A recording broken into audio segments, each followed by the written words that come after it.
116 millions de personnes en Afrique qui souffrent de maladies mentales sans suivi.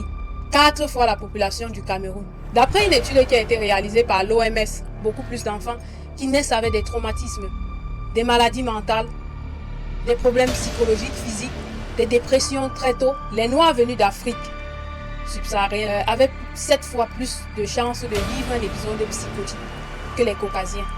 En 2025, une étude a été réalisée et d'après cette étude, les jeunes se déclaraient souffrir de dépression à 39%. 39%. Ça veut dire on prend 100 personnes et il y a 39 personnes qui sont en dépression. Coucou, moi c'est Ghislaine Mequeux. Pour ceux qui ne me connaissent pas, je suis entrepreneur, auteur et éditrice. Bienvenue dans Thérapie Noire.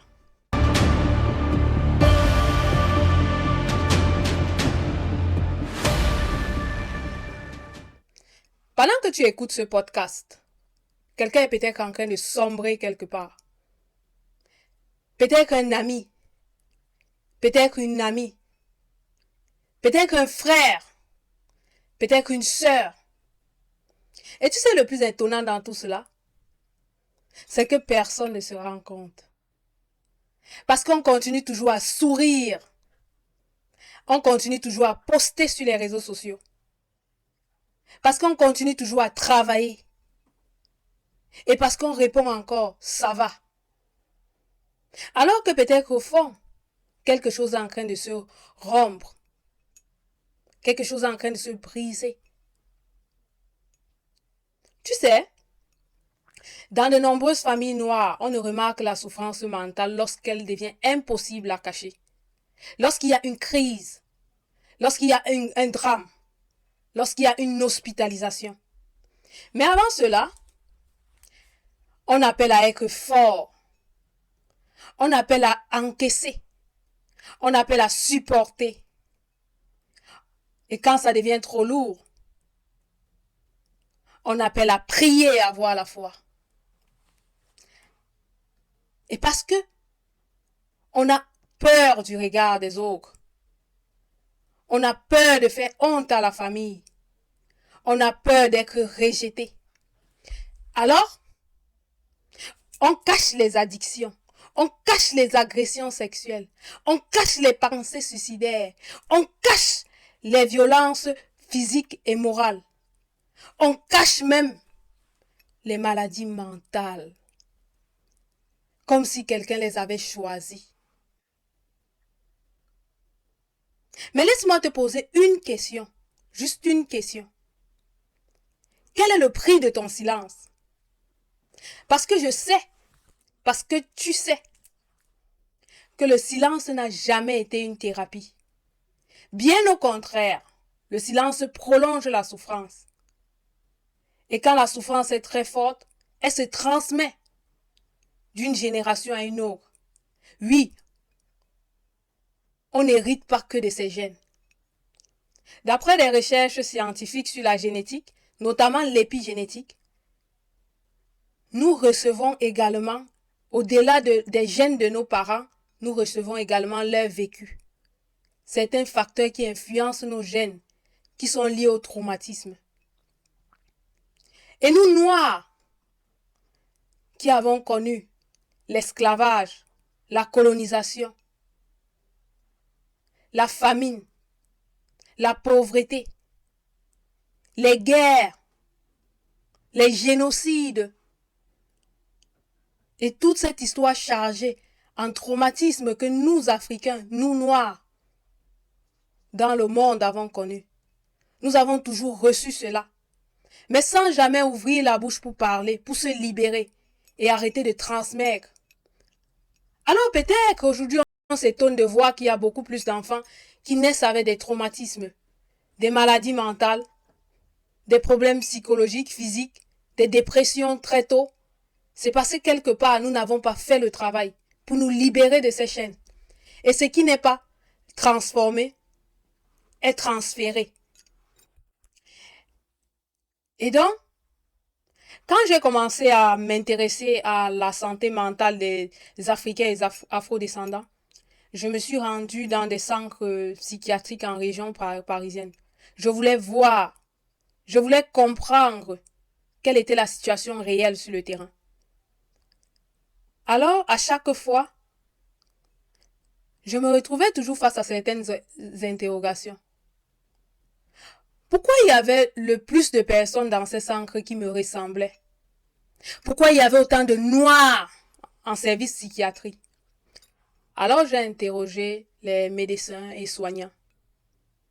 Et d'après eux, très peu de personnes noires consultent volontairement. Très peu de personnes noires parlent de leur situation, de leur réalité. On cache. Et malheureusement, cela devient très lourd. Cela devient très difficile à porter. Alors, à un certain niveau, l'équilibre mental se rompt. Et seule l'hospitalisation reste la seule option. Seuls les médicaments forcés restent les seules options. Voilà pourquoi, bien que très peu de personnes consultent, la plupart sont internées. Vous savez, en France, la santé mentale fait partie des priorités absolues du gouvernement, surtout chez les jeunes.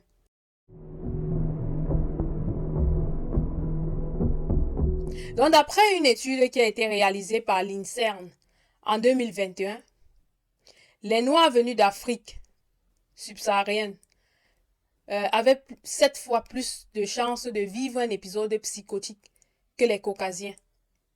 Et leurs enfants avaient 3 fois plus de chances, alors qu'ils n'avaient pas immigré. Ils étaient nés sur le territoire, pour certains, ils n'avaient jamais été en Afrique. Cela rejoint ce que nous avons dit précédemment. On ne transmet pas que les gènes, on transmet également une partie de son traumatisme, une partie de ses souffrances. Mais pourquoi nous avons 7 fois plus de chances?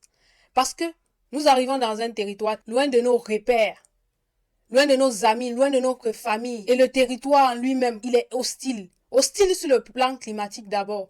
Il fait froid. L'hiver n'est pas une habitude des Africains. Au-delà de l'hiver, il y a également le facteur social, l'isolement, le racisme. Après, il y a également ce qu'on appelle l'intégration, mais que moi j'appelle l'effacement de soi. Parce que quand on parle d'intégration, on te demande à ressembler à un modèle qui n'est pas forcément ce que toi tu as connu, à renoncer à toi. Tout ça agit sur notre corps. Ça nous permet de produire ce qu'on appelle des hormones de stress, comme si on était en suivi. Ça déclenche ce processus en nous. On sécrète beaucoup plus de cortisol. C'est comme si on vivait sur le qui-vive, c'est-à-dire on est dans une jungle et on est poursuivi par un lion. Mais seulement qu'on vit ça de manière constante et ça épuise. Donc voilà pourquoi, au-delà des traumatismes transgénérationnels que nous avons hérités de nos ancêtres ou de nos parents, nous avons en plus que vécu ici en Europe, qui n'est pas du tout facile. Peut-être qu'on s'en plaint le moins. Et qu'en est-il des territoires outre-mer? En 2024, une étude a été réalisée par l'INSEE. Et selon cette étude, les jeunes à partir de 15 ans, 16% de ces jeunes présentaient des symptômes de dépression. En 2025, une étude a été réalisée toujours par l'INSEE. Et d'après cette étude, les jeunes de plus ou moins cet âge-là se déclaraient souffrir de dépression à 39%. 39%. Ça veut dire, on prend 100 personnes et il y a 39 personnes qui sont en dépression, en situation de dépression. Et après, il n'y a pas que la dépression dans les souffrances mentales. Il y a la schizophrénie, il y a la bipolarité, il y a le TDAH, il y a pas mal de ces maladies. Bref, il y en a tellement. Et c'était beaucoup plus exacerbé en Martinique. Donc, le chiffre était à 44%. Vous voyez, c'est quand même énorme. Qu'en est-il de l'Afrique? D'après une étude qui a été réalisée par l'OMS en 2024, il y aurait 116 millions de personnes en Afrique qui souffrent de maladies mentales sans suivi. 116 millions. Ce qui représente 4 fois la population du Cameroun. Je ne sais pas si tu réalises en fait. Et ça, c'était en 2024. Ça représente 14% de la population de l'Afrique. Et les concentrations étaient beaucoup plus dans les pays subsahariens. Donc ça veut dire, sur 100 personnes, il y a au moins 14 personnes qui ne vont pas bien. Et qui n'ont pas de suivi. Aux États-Unis, il y a un manque de suivi et aussi très peu d'intérêt sur la question. Parce qu'il faut reconnaître aussi que il faut reconnaître qu'on a un problème avant d'aller chercher aussi la solution. Et comme nous noirs, on pense toujours être assez fort. Alors on ne cherche pas de solution. Ouais, le Canada. Dernièrement, on a entendu pas mal de personnes qui perdaient la tête au Canada à cause du stress, le froid. D'après une étude qui a été réalisée au Canada, 95,1% de personnes noires seraient exposées au moins une fois à un événement traumatisant. Donc ça veut dire un événement qui méritait d'être suivi. Mais en plus, on le garde à l'intérieur, on ne parle pas. Et donc voilà les chiffres que je peux partager avec toi.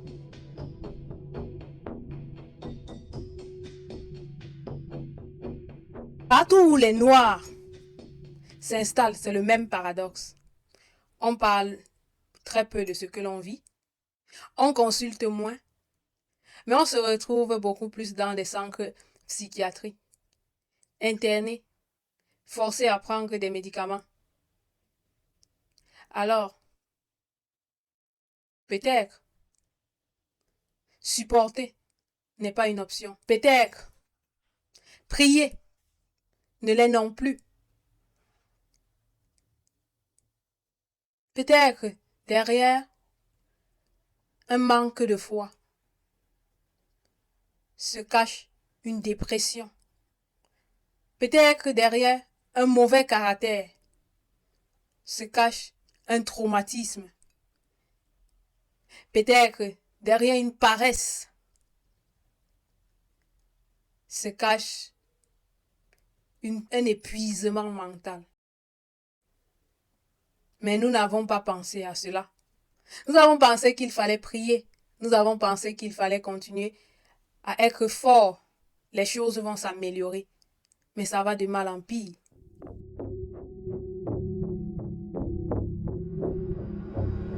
Je ne suis pas médecin, donc je ne vais pas poser des diagnostics. Mais je vais quand même te donner quelques indications qui vont te permettre à mieux te comprendre et voir où tu en es pour aller peut-être vers un spécialiste sur la question. Alors, le premier signal, c'est le retrait progressif. On commence à lire des messages, on ne les répond pas. On voit les appels, on les évite petit à petit. À un certain moment, on se retrouve seul, isolé. On ne parle plus avec personne. On sent vraiment le poids de la solitude qui nous écrase. Même l'envie de parler devient lourde. On est seul, profondément seul. Le deuxième signal, c'est la fatigue. On mange, on dort, mais on se réveille fatigué, épuisé. Parce que ce n'est pas le corps qui est fatigué, c'est le mental qui a besoin de se libérer, qui a besoin de vider une coupe qui est trop pleine. Alors si on ne fait pas attention, on pourra rompre l'équilibre.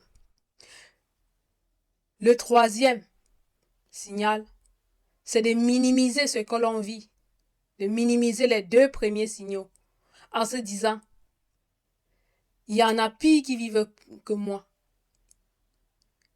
Je connais une personne que sa vie est pire que la mienne. Mais est-ce que la souffrance a besoin de comparaison pour être réelle? Je ne sais pas. Et le quatrième signal, ce sont des crises. Et là, on tend vers l'hospitalisation. Parfois, des crises d'anxiété, parfois des pleurs sans comprendre. Parfois, on est tellement susceptible. Parfois, des colères rapides. En fait, les émotions sont en ébullition. On est comme à la fleur de peau. On peut pleurer passer d'un moment de pleurs directement à un moment d'euphorie. Et voilà. Je sais pas où tu te situes, mais je pense jusqu'à ces quatre signaux, il est possible de se reprendre en main. Peut-être que de juste vider son ventre, parler à quelqu'un, parler à des gens, peut-être des personnes qui ne vont pas forcément nous juger, parce que je comprends que parfois, on veut parler, mais on ne sait pas à qui parler. On se dit que l'autre va penser X ou Y de moi. Que va penser l'autre, comme j'ai dit, le regard d'autrui. On se dit, l'autre va me juger, l'autre va se moquer de moi. Le plus important, c'est toi en fait, j'ai envie de dire. Ce n'est pas ce que l'autre pense. Ce que l'autre pense n'a pas d'importance. Parce que c'est ta vie. Une fois qu'elle est finie, tu es fini. C'est pas l'autre. L'autre continue d'exister. Le jour que tu vas te retrouver en centre psychiatrique, l'autre va bien rire en fait. Donc, autant mieux vider son sac et avancer. Et voilà aussi pourquoi j'ai lancé ce canal, pour permettre aux gens de laisser leur histoire, de pouvoir vider leur sac, de pouvoir se libérer, parce que je sais que nous ici en Occident surtout, nous vivons dans le silence, nous souffrons dans le silence, le stress, et personne n'a aidé. Bien au contraire, les gens en Afrique sont peut-être envieux. Ils se disent, ah, je vais aller en Europe, l'Europe c'est bien. Mais ils ne savent pas ce que nous vivons, nos réalités ici. Ils n'ont aucune idée de la solitude, du stress pour tout, des fins du mois compliquées, des problèmes de papier. Il y en a tellement. Du climat. Parfois il fait tellement froid que même les larmes se congèlent, que même parler devient difficile. Et tout ça, ça déprime. Ça agit sur le mental. Donc voilà pourquoi le canal Thérapie Noire t'invite à laisser ton histoire en anonymat si tu veux.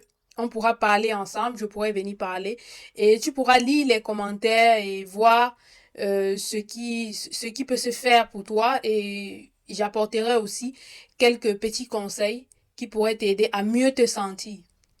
Parce qu'il faut savoir que quand on parle de santé humaine en général, c'est d'abord la santé mentale qui prime. Quand le mental va bien, le corps suit. Si le mental ne va pas bien, le corps il est affaibli, il y aura des souffrances, il y aura des douleurs, mal de corps, mal de tête, fièvre. Tout ceci, c'est la réaction du mental qui ne se porte pas en bonne et due santé. Donc voilà pourquoi je t'invite à te libérer. La chaîne est faite pour toi, pour que tu te sentes libre de parler, peu importe. Ne prends rien ce n'est pas important. Comme j'ai dit, de banaliser sa souffrance. Il ne faut pas banaliser sa souffrance. Elle est légitime. Qu'elle soit aussi insignifiante que tu aurais pensé, ça reste une souffrance. Il n'y a pas de petite souffrance. Alors, je t'invite à laisser ton histoire dans la boîte email thérapie-noire@gmail.com. Je profite de l'occasion pour dire à nos frères, à nos sœurs qui portent en eux beaucoup de blessures, qu'on n'est pas obligé de toujours représenter sa blessure. Donc, je voulais finir sur cette note et je vous souhaite une bonne semaine, bien de choses à vous. Et si vous avez écouté le week-end, un bon week-end. Prenez soin de vous et de votre famille, c'est très important. C'était Ghislaine Mequeux. Merci.